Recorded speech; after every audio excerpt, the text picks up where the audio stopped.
Yeah, I am Exhibit A. You understand?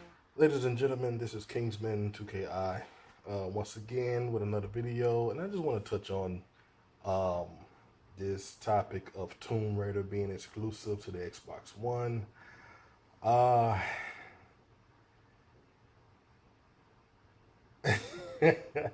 I'm kind of speechless at the hypocrisy of a lot of people, especially media, certain YouTubers, when it comes to this whole Tomb Raider exclusivity, whether it's hurting the game industry, whether it's benefiting the games industry, and all that good stuff.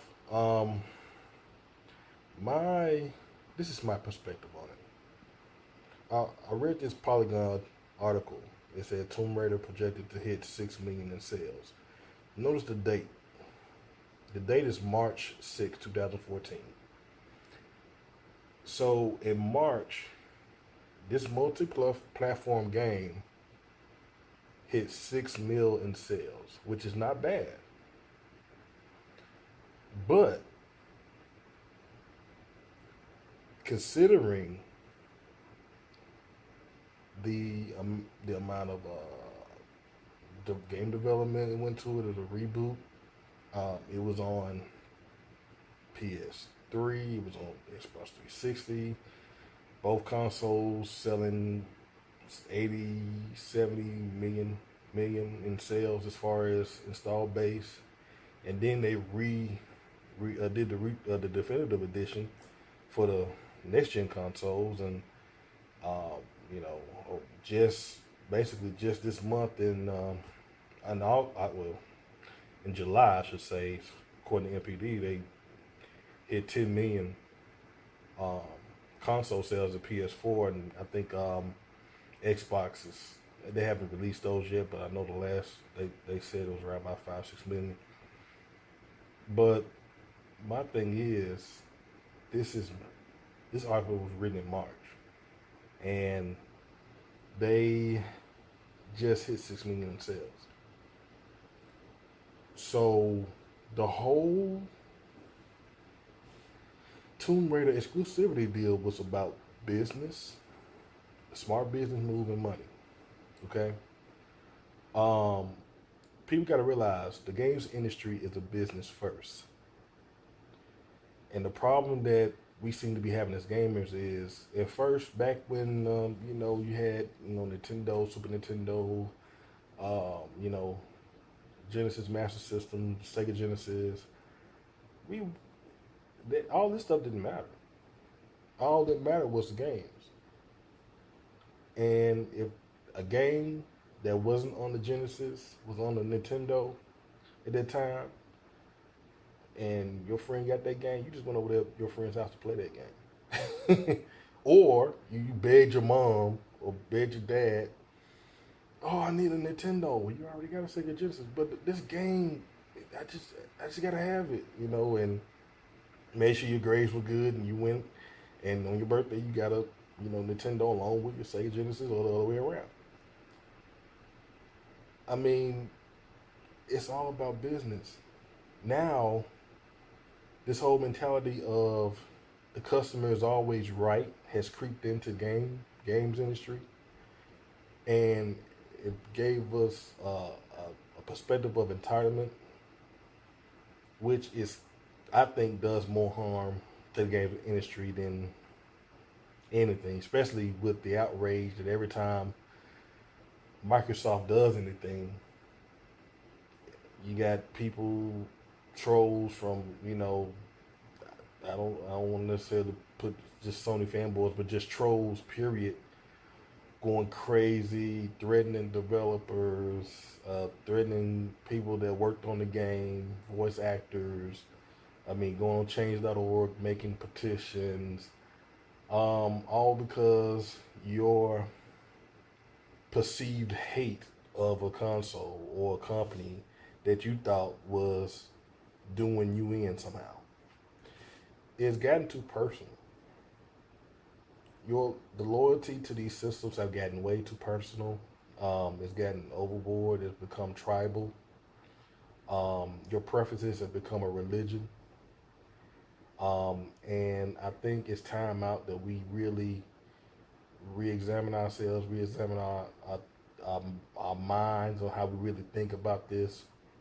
Because guaranteed, if Sony was the one doing this, there wouldn't be a referendum on whether exclusivity is good for gaming. Guarantee it wouldn't. There's nobody coming over petitions trying to get Uncharted on the Xbox One, or trying to get Killzone on the Xbox One.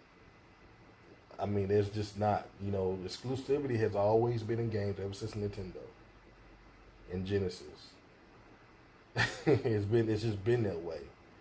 Nintendo have gotten their leg up in the industry, their dominance back in the 80s based on exclusive games. I mean, they basically had the stamp on the game. It was an official license for Nintendo, the gold stamp. You know, that's how they made their business. That's how they got up in the game industry. So for us to be trying to be all like, oh, it's bad for gaming because Xbox got this game. I mean, they just hit $6 million in sales in March.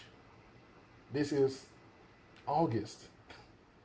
I mean, if I was Square Enix and Microsoft came and, hey, I'll give you $10 million up front to make this game exclusive to our platform,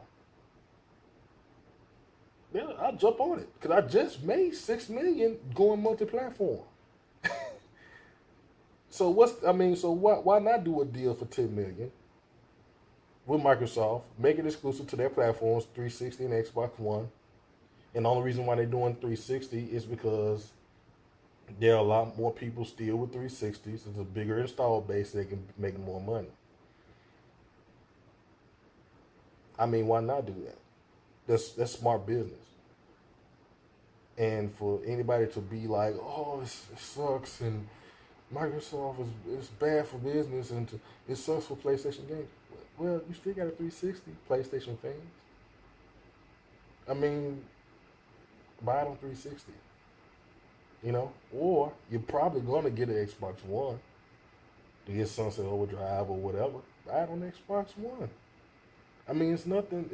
I mean, and it's not like we want to do a side argument about, oh, well, I just only can afford one system, and I got the PS4, and da-da-da-da. Well, that's fine. It's still coming on 360. I mean, if you can't afford an Xbox One, you definitely can get an Xbox 360. Why don't I want to play it? Well, sorry. It's life. I mean, most of the people that's complaining and doing all this hubbub are adults that work for a living. That basically this whole gaming thing is a hobby anyway. So to be all belligerent and be nonsensical and not think logically about it, I think is ridiculous. I think it was a good business move on Microsoft's part. It would have been a good business move for Sony. And I guarantee you it would not have been all this hubbub about it. Because the perception right now is the reality. As far as Microsoft climbing uphill since their launch. But they're making strides. They're doing what they have to do to get out the hole. And they're getting out. Can't hate on that, man. So, ladies and gentlemen, that's my perspective on it. Like, comment, subscribe. Until next time, be good. Stay tuned. Peace. Yeah. I am Exhibit A. You understand what I'm saying? That's my life you got in that Ziploc. Yeah. And all the glory goes above. Yeah. Only the Lord knows. I'm questioning if that's really who they be blessing when they reppin' at a war show.